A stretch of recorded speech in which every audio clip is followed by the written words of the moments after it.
Vinny. Jürgen, can you just bring us up to date with exactly what's happening regarding the pursuit of Caicedo? Where exactly is it at? And what's changed at the club? Because it seems when you were interested in Jude Bellingham, the club wasn't willing to spend over £100 million, but now, when it comes to Caicedo, the club seems to have changed their stance. No, first and foremost, I got told that I can confirm that the deal with the club is agreed, whatever that means. Exactly in the end, because we want the player and not any kind of agreement. We will see. We'll see that. What did change? We are a club. We have not endless resources. So if we didn't expect a couple of things happening in the summer, and FAB, stuff like this, we didn't think about that before the summer, to be honest. And when it happened, then we gave it a go. And obviously the club was really stretched it, to be honest. But we will see in the end. For me, I told you now what I know. That's exactly. And if he can speak out something else after, I would be more than happy to do so. But besides that, I will not and cannot share. What is that? The fare of the bear. Before, whatever. Something like that. The German sayings obviously don't work. Don't praise the night. The day before the night, something like that. So let's see what happens, and then we go from there. I have to check though. Is he due for a medical here today? Or? I cannot say. I don't know. If you are to seal a deal for Caicedo, will that be effectively it then for the transfer window, or are you still interested in Lavia, or would you be looking to strengthen elsewhere? Let's talk about that if these kind of things happen. It's nothing. I really can say about that. That's the truth. So let's do it step by step. Let's see what happens in the next hours or days, and then let's go from there. We have enough time to talk about all that then. I take it then it's not a distraction ahead of a massive game at the start of the season against Chelsea. One has nothing to do with the other, obviously. It's we prepared the Chelsea game already for a while. That's clear. And no, there's no distraction. Do you know? Just finally from me, exactly what to expect against Chelsea, because the change of manager, and we touched on it a little bit earlier on, we don't quite know what the Pochettino effect is going to be. Yeah. Do you? No, of course not. We don't know that. I think two really good football teams, very talented football teams, will face each other. We watched obviously Chelsea on the tour, whatever we could get from there, from the last games. We played the Dortmund game, the Newcastle game. A lot of good things. You can see that it's a very really talented team, and that's what we have to prepare for. It's a home game for them, the first home game after a long break, if you want, and after a disappointing season. That's all clear, so they want to show up, definitely. New manager, Poch is a top manager, so will show up. We have to be ready. We have to be absolutely ready. Yeah. The football they played, you can see it. But you can see Poch is there, so it's like we played obviously against Maurizio very often when he was at Tottenham, and so you can see a lot of similarities from that time. And in the end, we don't know exactly. I think Nkunku was a key part of the plans. Very unfortunate for the boy and for Chelsea, of course, as well, with his bad injury. And so that was, I think that was something they really planned with, but they have really good options offensively to sort that. And yeah, let's see. It's the first football game, really competitive football game for us this season, and we don't waste time. We don't want to waste time or whatever. We really want to go for it, but we have to see how it goes. And everybody asks, and I'm more than 20 years in the business, and it's always the first game. People say you don't know where you stand exactly, and so I'm not really interested, to be honest. I want us to the 100% we have that day. I want to see, and from there we go. And I think we should give it a proper try. When we start a new season, there's always a great sense of optimism, usually from most clubs everywhere. How much optimism do you have this year when you consider how things were for you last year? I'm not sure if my optimism is based on the last season, to be honest. It's just I love the preseason so far. We worked hard. Everybody can expect that. I enjoyed it a lot, to be honest. It was really good. The boys were open, the boys were listening, eyes open, ears open. So we did a lot, not only on the pitch, but in meetings as well. So we really wanted to learn our game. Not again, because it must be different to what we did before, but we wanted to make sure that we really go to the next level in our game together. And that's actually what happened. But now, we all saw, you saw the preseason games, and there were moments when we were too open, there were moments when we were not protected enough. That's clear, and then it's the shouts are loud, and also I understand that.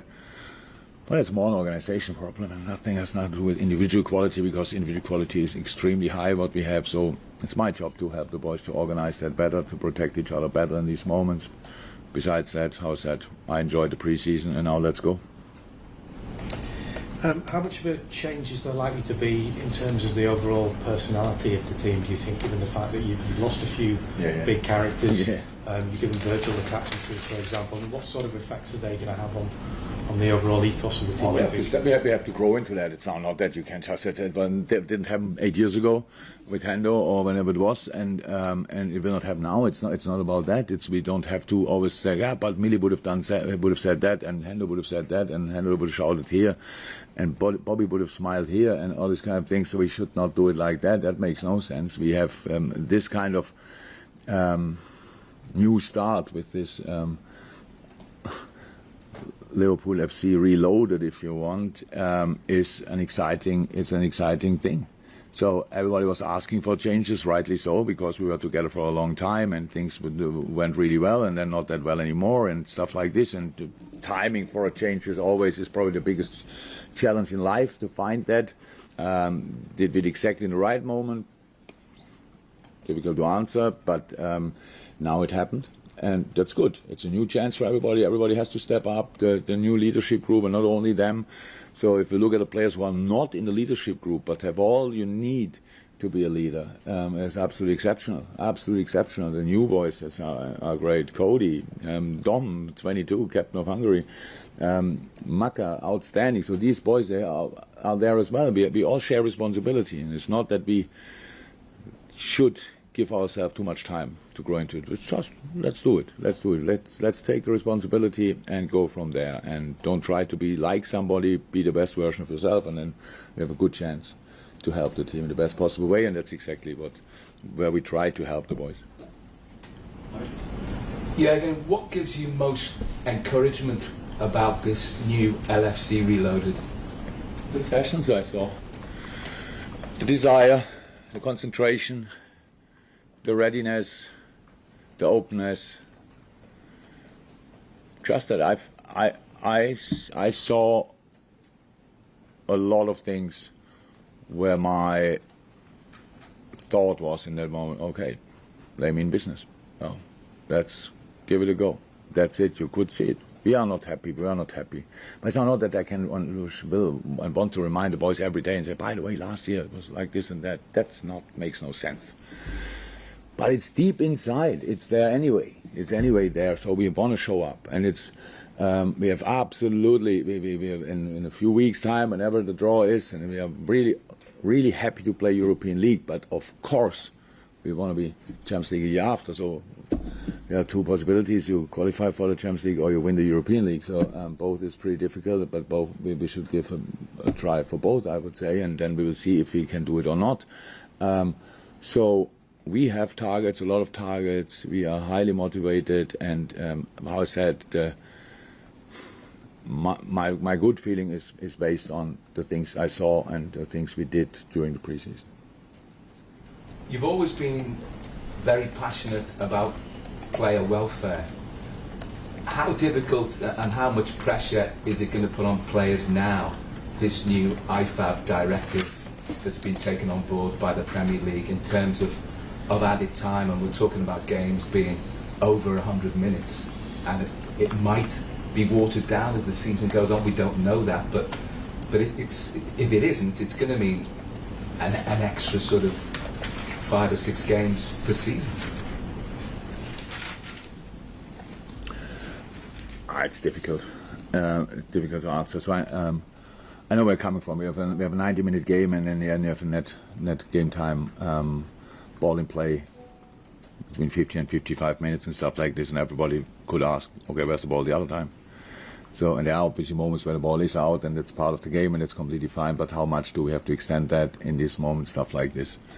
So in the end, we probably, if we can get to 55 to 60 minutes ball in play, yeah, we will see.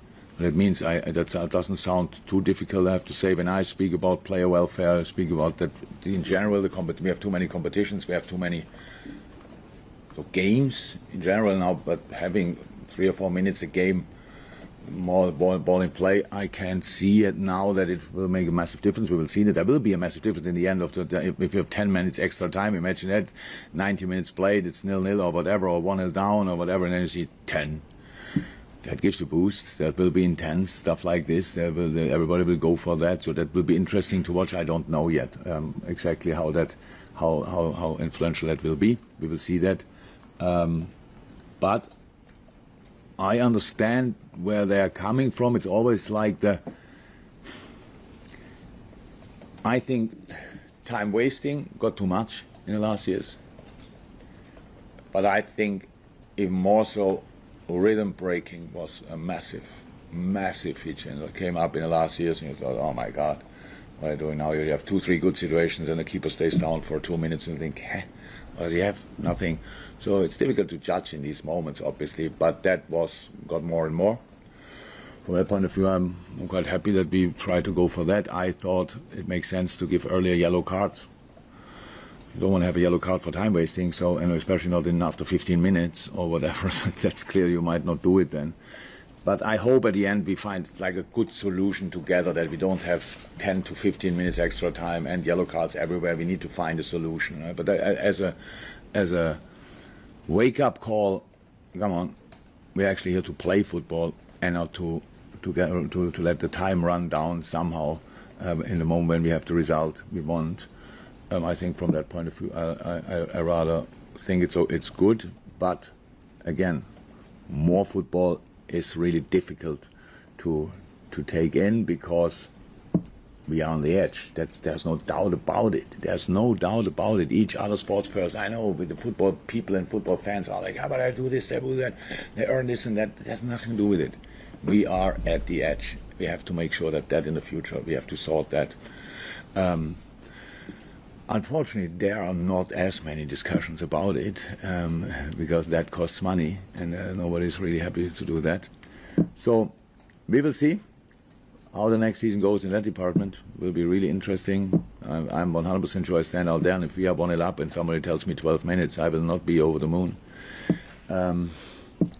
Any other way, I think, okay, that's nearly half time, yeah, so let's go. Yeah, we will see.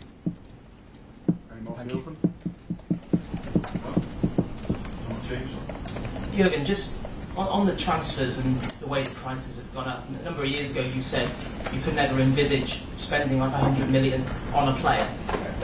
Is your stance changed because of the realisation you have to do that at times to compete? Everything changed, huh? Everything changed then. And obviously, do I like it? No. But did I realise that I was wrong? Yes, definitely. Definitely, that's the way it goes. It's not great, it's not top, but it's the way it goes. It will not go the other way around again. Saudi Arabia definitely will not help with that. No, not blaming anybody. It just will not help with it. Another market with a lot of money. Yeah. In the end, we as a club, we have just to try to make sure that for us we get with our resources, with the money we have, so we get the best possible team together. And we all know in football it's like that will then 50% will like it and 50% will say, yeah, but I would have done this and that. So that's it. But you can believe me, we really try everything to bring together the best team or squad for us. That's the idea. And we are not in dreamland, so it's not that we can just point on players and bring them in. There's a lot of work to do these kind of things, and sometimes one door closes and the other goes up. opens up, and then the other door is opening, and these kind of things. So that happens. But yes, if people want to throw my quotes from, I'm not sure, 5-6 years ago, absolutely no problem. I was that day. That's what was that day what I thought, and I realize now I was wrong. So easy to admit that. Thank you. Thanks.